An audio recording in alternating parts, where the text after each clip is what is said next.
بسم اللہ الرحمن الرحیم۔ جنگ آزادی 1857 کو ہم آج کل ڈسکس کر رہے ہیں۔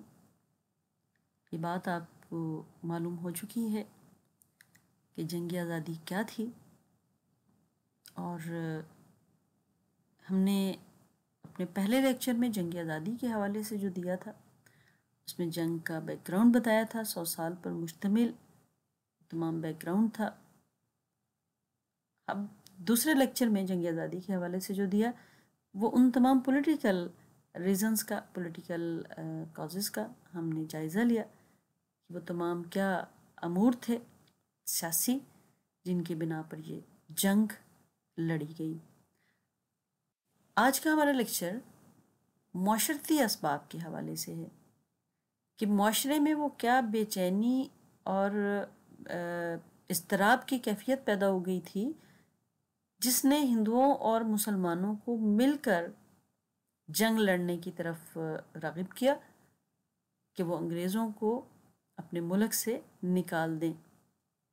تو ایک ایک کر کے ہم تمام معاشرتی اسباب کا جائزہ لیتے ہیں۔ یہ بات آپ جانتی ہیں کہ سر سید احمد خان ہمارے دو قومی نظریے کے بانی کہے جاتے ہیں۔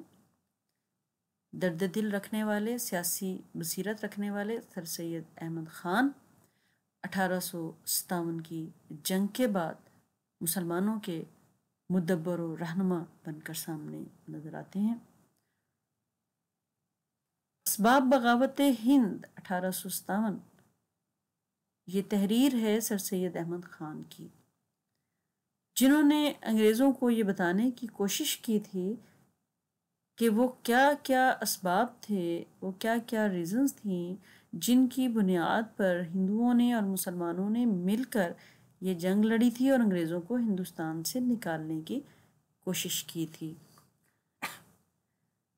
اس بات کے بارے میں سب جانتے ہیں کہ برصغیر میں تقریباً 1000 سال سے مسلمان حکمران تھے، اور مسلمانوں کی اس حکمرانی کے دوران کسی قسم کا نسلی امتیاز نہیں برتا جاتا تھا، یعنی مسلم حکمرانی کسی بھی قسم کے نسلی امتیاز سے پاک تھی۔ ہندو رعایا کے ساتھ بھی بہت اچھا سلوک کیا جاتا تھا، اور خود مسلمان حکمرانوں کے دربار میں ہندو موجود تھے، اعلیٰ عہدوں پر ہندو موجود تھے۔ چنانچہ ہندو خود تو چھوت چھات کے قائل تھے، مگر مسلمانوں نے کبھی ہندوؤں کے ساتھ کسی قسم کی توہین آمیز حرکت نہیں کی تھی، توہین آمیز ان سے سلوک نہیں کیا تھا۔ لیکن جب انگریزوں کو ہم دیکھتے ہیں تو اس 100 سال کے عرصے میں جو 1757 کے بعد ان کے قدم مضبوط ہوئے ہندوستان کے امور میں، تو انہوں نے جو سلوک مسلمانوں کے ساتھ اور ہندوؤں کے ساتھ کیا تو وہ گورے اور کالے کی تمیز رکھتے ہوئے کیا، نسلی امتیاز کی پالیسی انہوں نے اختیار کی۔ اور چونکہ مسلمان اس نسلی امتیاز کی پالیسی کے حوالے سے زیادہ اچھی طرح سے اس نسلی امتیاز کی پالیسی کو اچھا نہیں سمجھتے تھے، اچھی طرح سے واقف تھے، چنانچہ مسلمان جو ہیں اور اس کے عادی بھی نہیں تھے، چنانچہ مسلمان اور ہندو جو ہیں انہوں نے اس نسلی امتیاز کی پالیسی کے خلاف اپنے خیالات کا، اپنے جذبات کا اظہار کیا اس جنگ کی صورت میں۔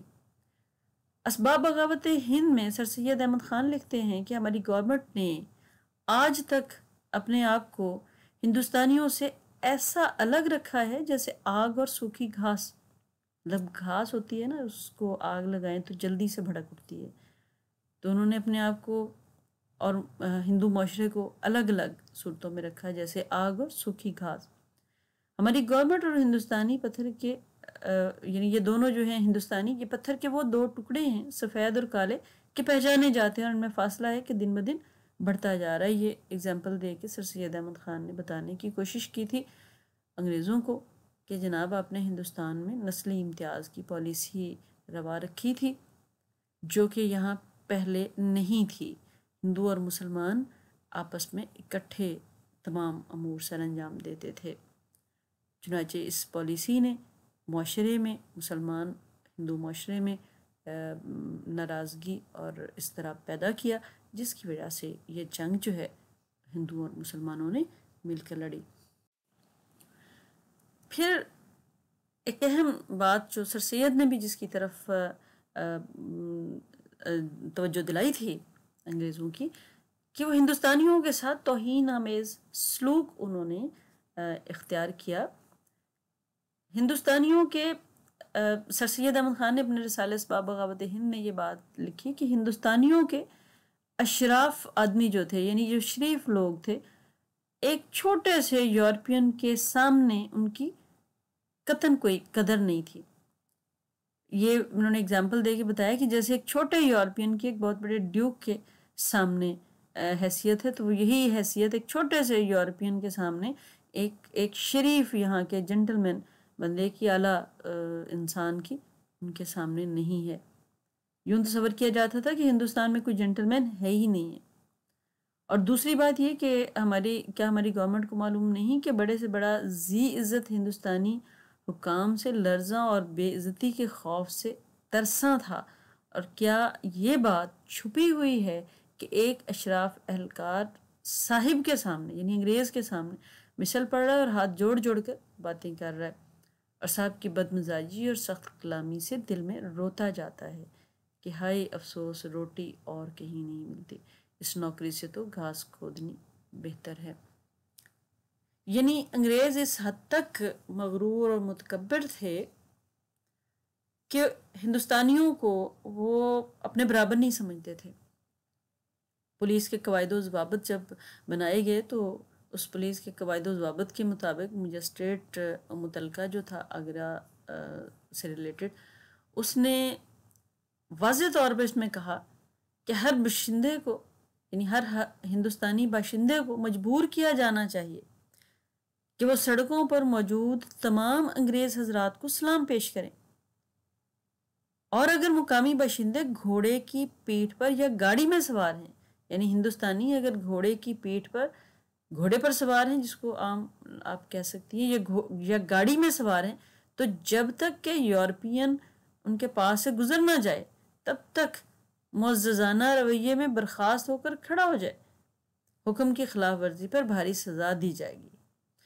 تو مطلب بتانے کا کہ ایک اعلیٰ سے اعلیٰ ہندوستانی جو ہے مقام رکھنے والا شخص بھی اگر اپنے گھوڑے پر یا اپنی گاڑی میں سوار ہے اور پاس سے ایک چھوٹی سی اہمیت کا حامل یورپین بھی اس کے پاس سے گزر رہا ہے، تو وہ اپنے گھوڑے سے اتر کر کھڑا ہو جائے، اپنی گاڑی سے اتر کر کھڑا ہو جائے، معززانہ طریقہ روا رکھتے ہوئے اس بندے کو گزرنے کا حکم دے۔ اور اگر اس حکم کی مطلب اس کو یہ حکم دیا گیا تھا، اور اگر اس حکم کی خلاف ورزی کی گئی تو پھر اس ہندوستانی پر بھاری سزا دی جائے گی۔ یہ ہندوستانیوں کے ساتھ انتہائی توہین آمیز سلوک تھا جو انگریزوں نے روا رکھا۔ انگریزوں کا یہ احساس برتری تھا جس نے ہندوستانی اور انگریز جو لوگ تھے ان کے درمیان فرق پیدا کر دیا تھا۔ انگریز اپنے آپ کو برتر سمجھتا تھا۔ انگریزوں کے نزدیک ہر گورا ہر کالے سے بہتر اور افضل تھا۔ اور یہ باتیں یقیناً دل دکھانے والی ہوتی ہیں، یہ باتیں عدم اعتماد پیدا کرنے والی ہوتی ہیں۔ تو انگریزوں کے اور مقامی ہندوستانیوں کے درمیان اسی لیے عدم اعتماد پیدا ہوا، جس نے بعد میں جنگ کی شکل اختیار کر لی۔ پھر ہم یہ دیکھ سکتے ہیں کہ ثقافتی ورثہ جو تھا مسلمانوں کا اور ہندوؤں کا، یعنی ہندوستانیوں کا جو ثقافتی ورثہ تھا، انگریز اس کو کمتر سمجھتا تھا۔ اس نے برصغیر کی زبانوں کا، تہذیب کا، تمدن کا، مذاہب کا کھلم کھلا مذاق اڑایا۔ انہوں نے ان کے ماضی پر کیچڑ اچھالا، ان کی تاریخ کو ظالمانہ کہا۔ لارڈ میکالے، جن کا نام آپ نے بہت سن رکھا ہے، لارڈ میکالے کہا کرتا تھا کہ انگریزی کی ایک کتاب کے مقابلہ میں تمام مشرقی ادب بے حیثیت ہے۔ اس چیز نے کہ مسلمانوں کو، ہندوؤں کو، مقامی آبادی کو انگریز جو ہے وہ انتہائی حقیر جانتا ہے، ان کے ثقافتی ورثہ کو انتہائی حقیر جانتا ہے، یقینی بات ہے کہ یہ بے عزتی آہستہ آہستہ اس نے رنگ تو دکھانا تھا، اور اس معاشرے کی بے چینی میں جو بڑھتا ہوا اضافہ تھا وہ آخر جنگ کی صورت میں سامنے نظر آ جاتا ہے۔ پھر دیکھتے ہیں کہ انگریزوں نے ہندوستان کے لوگوں کے تہذیب و ثقافت کو کمتر جانتے ہوئے اپنی تہذیب کو یہاں پر نافذ کرنے کی کوشش کی، یعنی مغربی تہذیب و ثقافت کو یہاں پر فروغ دینے کی کوشش کی۔ انگریزوں نے عوام کے احساسات اور جذبات سمجھنے کی بجائے بر صغیر کے سماجی اور اقتصادی ڈھانچہ کو ہی بدل ڈالنے کی کوشش کی تھی۔ انہوں نے یہاں پر اپنی زبان کو فروغ دینے کی کوشش کی، انہوں نے یہاں پر اپنے مذہب کو فروغ دینے کی کوشش کی، انہوں نے اپنے تمام رسم و رواج جو ان کے ہاں تھے وہ یہاں پر لانے کی کوشش کی، جس سے یہاں کی جو مقامی آبادی تھی ہندوؤں اور مسلمانوں کی، سکھوں کی، ان کے اندر بے چینی اور پریشانی جو ہے وہ بڑھتی چلی گئی۔ پھر ہم دیکھ سکتے ہیں کہ جو چارٹر ایکٹ 1833 جو ہے وہ نافذ کیا جب انگریز نے، یہاں پر گورنمنٹ آف انڈیا ایکٹ یہ کہلاتا ہے چارٹر ایکٹ 1833، اس کو 20 سالوں کے لیے کیا جا رہا تھا مسلسل پچھلے سالوں سے، جب سے 1757 کے بعد انگریز کا یہاں پر حکم نامہ چلنے لگا تھا، تو اس وقت سے چارٹر ایکٹ جو ہیں وہ نافذ کیے جا رہے تھے ہر 20 سال کے لیے۔ تو چارٹر ایکٹ جو 1833 میں دیا گیا تھا، اس چارٹر ایکٹ میں بہت ساری باتیں نئی شامل ہوتی چلی گئی تھی کہ پہلے گورنر جنرل جو تھا وہ گورنر جنرل آف بنگال تھا، اب جو ہے اس چارٹر ایکٹ کے تحت یا گورنمنٹ آف انڈیا ایکٹ کے تحت برٹش پارلیمنٹ نے ہندوستان پورے کا کنٹرول جو ہے وہ ایسٹ انڈیا کے حوالے کر دیا۔ ایسٹ انڈیا کمپنی جو ہے وہ اب کمرشل کی جگہ ایڈمنسٹریٹو باڈی کے طور پر اس نے کام کرنا تھا، اس کو ری ڈیزائن کر دیا گیا۔ گورنر جنرل آف بنگال جو تھا وہ گورنر جنرل آف انڈیا کہلانے لگ گیا، اور اس کی باقاعدہ انڈین کونسل بھی اور ایگزیکٹو کونسل بھی اس کی کام کے لیے قائم کر دی گئی۔ تو اس ایکٹ میں کیا تھا کہ کسی بھی ہندوستانی شخص کو اپنے عقیدے، جائے پیدائش، رنگ یا ان میں سے کسی بھی وجہ سے ایسٹ انڈیا کمپنی کے تحت کسی بھی جگہ عہدے یا ملازمت سے محروم نہیں رکھا جائے گا۔ یہ شک تھی کہ ایسٹ انڈیا کمپنی ایڈمنسٹریشن کا جب اب کام ہندوستان کے سنبھالے گی تو پھر وہ کسی بھی ہندوستانی شخص کے ان تمام جو عقیدہ، جائے پیدائش، رنگ وغیرہ ہیں تو ان کو خاطر میں نہیں لائے گی، بلکہ برابری کا سلوک کرتے ہوئے کسی بھی جگہ عہدے یا ملازمت سے ان کو محروم نہیں رکھے گی، ان کو ملازمت دی جائے گی۔ لیکن ہوا کیا؟ اس نئے انتظامی سیٹ اپ میں عدم مساوات پر مبنی نظام جو ہے وہ قائم کر دیا گیا۔ اس نئے نوبادیاتی نظامی حکمرانی میں جو انگریز نے اپنے ملک کا یہاں پر نافذ کیا تھا، اس نے نہ صرف گورے اور کالے کی تمیز رکھی بلکہ ہندو اور مسلمان کے درمیان بھی فرق جو ہے وہ ڈال دیا، جس پر اس نئے انتظامی سیٹ اپ میں اس معاشرے میں عدم اعتماد کی فضا جو ہے وہ پیدا ہو گئی۔ انگریزوں نے اپنے سسٹم کو یہاں پر صرف نافذ ہی نہیں کیا بلکہ انہوں نے اپنی زبان کو بھی یہاں نافذ کر دیا، اپنی تہذیب اور ثقافت کو نافذ کرنے کی صحیح میں۔ تو انگریزی زبان جو ہے وہ یہاں نافذ ہو گئی، جس سے جو عدم مطابقت تھی انگریز اور مقامی آبادی کے درمیان وہ بڑھتی چلی گئی۔ انگریزوں نے اس نظام کو نافذ کرنے کی اس ساری کوشش میں انہوں نے سب سے اہم جو کام کیا کہ اعلیٰ سرکاری ملازمتوں سے مقامی آبادی کو نکال دیا۔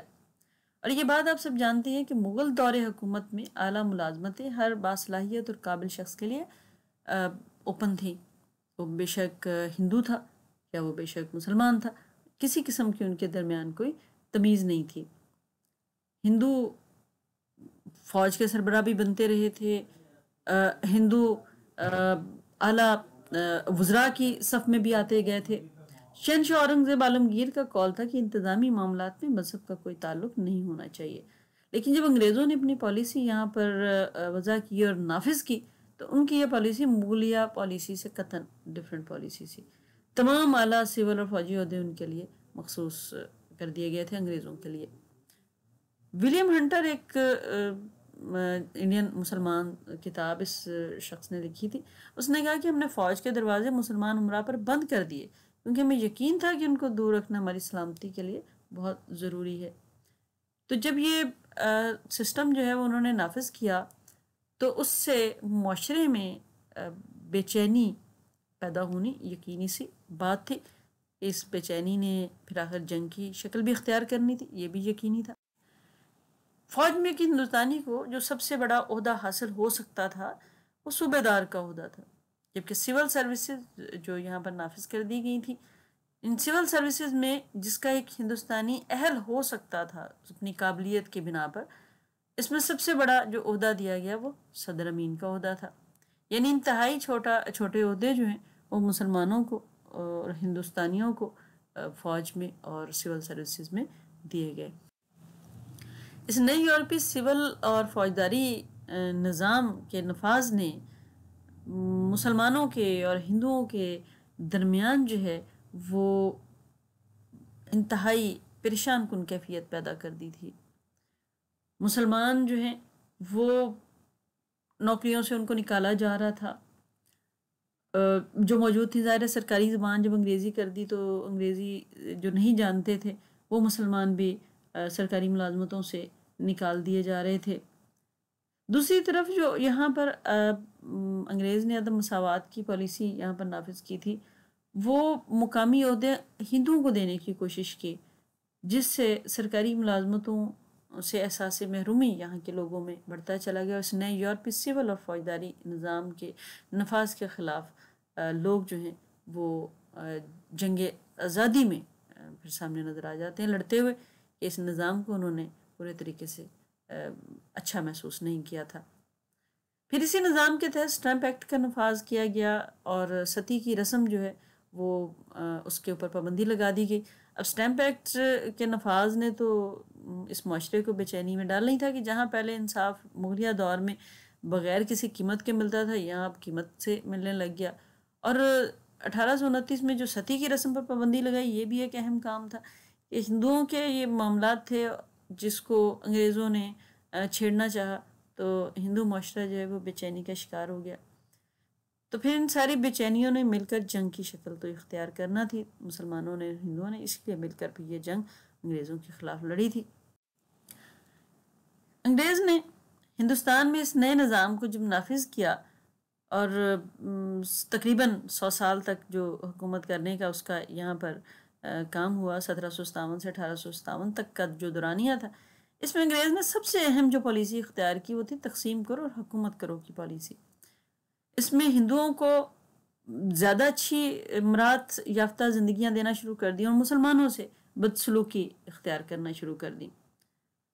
انگریزوں نے محسوس کیا کہ مسلمان چونکہ ان سے انہوں نے حکومت چھینی ہے تو ایسا نہ ہو ان کو ہم اچھی کوئی جابز دیں گے تو یہ دوبارہ سے اس قابل ہو جائیں کہ ہم سے حکومت چھین لیں. تو مسلمانوں سے انہوں نے بدسلوکی کی انتہا کر دی تھی. ان کو اپنا دشمن سمجھتے تھے اور سمجھتے تھے کہ مسلم سوسائٹی جو ہے یہ اس کو آگے نہیں آنا چاہیے. ہندو جو ہے وہ چونکہ پہلے بھی مسلمانوں کے انڈر ہی تھے، اس وجہ سے، اور جہاں جہاں مسلمانوں کی حکومت کمزور ہوئی اور ہندوؤں کی حکومت مضبوط ہو گئی تھی تو ان علاقوں میں بھی دیکھا جا سکتا ہے کہ جنگ آزادی جب لڑی گئی تو ان علاقوں کا بھی اس میں حصہ ہے. جھانسی کی رانی جیسے اس میں شامل تھیں تو ان علاقوں کا بھی حصہ ہے. چنانچہ مسلمانوں سے بدسلوکی بھی اور تقسیم کرو اور حکومت کرو کی پالیسی بھی معاشرے میں بے چینی کا باعث بنی تھی. اس نے معاشرے کو تقسیم کر کے رکھ دیا تھا، ہندو اور مسلم معاشرہ. اس سے پہلے صرف جو تقسیم تھی وہ انگریزوں نے خود کی ہوئی تھی، گورے اور کالے کی تمیز، لیکن یہ ایک تیسری تقسیم بھی اس میں شامل ہو گئی گورے اور کالے کی تمیز کے ساتھ ساتھ ہندو اور مسلم سکھ معاشرے کی. تو اس نے تہذیبی جو یہاں کی صورتحال تھی اس کو تبدیل کر کے رکھ دیا. تہذیبیں جو ہیں ان کو ٹکراؤ کا شکار کر دیا. سنسکرت اور ہندی کو جگہ دیتے ہوئے فارسی اور عربی کو بالکل ختم کر دیا. چنانچہ ایسے محسوس ہونے لگیا جیسے ہندی اردو کے مقابلے میں آ گئی ہے. تو ہم دیکھ سکتے ہیں کہ اس تہذیبی منافرت نے چھوٹی چھوٹی مقامات پر چھوٹے چھوٹے پیچز مطلب جیسے وہ ویک پوائنٹ جو ہوتے ہیں ان کو دیکھتے ہوئے اس جنگ نے شکل اختیار کر لی تھی. چھوٹی چھوٹی جگہوں پر یہ جنگ ہونا شروع ہوئی تھی اور پھر ایک بڑے پیمانے پر یہ جنگ ہوئی تھی. چنانچہ ہم یہ تمام امور دیکھ سکتے ہیں کہ انگریزوں نے یہاں پر تقسیم کرو اور حکومت کرو کی پالیسی اختیار کی، اور اس پالیسی کے نتیجے میں مسلمانوں سے بدسلوکی بھی کی. انگریزوں نے ہندوؤں سے اچھا سلوک کیا اور معاشرے کو دو حصوں میں تقسیم کر دیا، ہندو اور مسلم معاشرہ.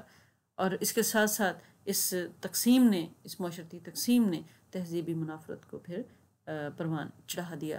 اور یہ ساری باتیں مل کر جنگ آزادی کا باعث بنی. اور اس جنگ کو پھر انگریزوں کے خلاف مسلمانوں نے لڑا، ہندوؤں نے لڑا کہ انگریزوں کو نکال باہر کریں تاکہ اپنے معاشرے میں جو پہلے بہت پرسکون طریقے سے زندگی گزار رہے تھے وہ اسی پرسکون طریقے سے دوبارہ وہ زندگی گزار سکیں. تو جنگ آزادی کی یہ تمام معاشرتی وجوہات تھیں. انشاءاللہ اگلے لیکچر میں ہم باقی وجوہات کا جائزہ لیں گے، مذہبی وجوہات، معاشی وجوہات، فوجی وجوہات، فوری وجوہات. تو انشاءاللہ اس وقت تک کے لیے اجازت دیجیے. اللہ حافظ.